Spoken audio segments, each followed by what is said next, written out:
You know Lindsay, I'm Kara. This is SportsCentre, and Week 9 in the NFL wrapped up with two teams trying to find their way, and Arizona did just that, finding their way right through Dallas's defense. Yeah, absolutely. Then on the ice, the Toronto Maple Leafs were kicking off a 4-game homestand in dramatic fashion, welcoming Sidney Crosby and the Pittsburgh Penguins to town. And the Edmonton Oilers headed out on the road, and they were looking for a win against the lowly Blues. Sometimes it doesn't go the way you think it does. No. You are watching SportsCentre. We're less than a month into a new NHL season, so it is still early. But I'm going to guess that most of you didn't have the Penguins and Leafs separated by 10 spots in the East, with Pittsburgh near the top, Toronto near the bottom. The Penguins surprisingly hot, the Leafs surprisingly cold, and with Crosby admitting, I feel like the expectations weren't that high for us coming into the year. Whereas for the Leafs, desperately trying to snap out of a slow start, hoping Nylander's return to the lineup could provide that spark.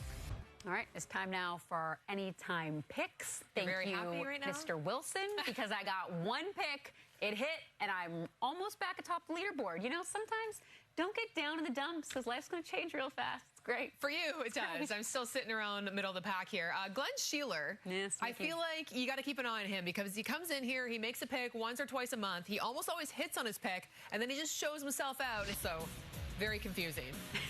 Utah Mammoth goaltender Carl Vejmelka. His nickname is Veggie. Yes. This is already one of the worst nicknames I think I've ever heard, but I digress.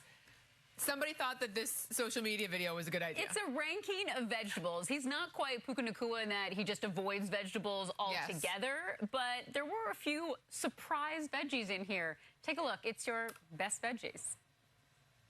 Let's go back to this. Yeah, the celery being a surprise. Shocking. Surprised he doesn't know what celery is. But he says, broccoli's my favorite, so I give it 10 out of 10. And then he says green beans my favorite, 8 out of 10. Okay, favorite veggie? Quick. Oh, gosh. That's way too on the spot. Mushrooms.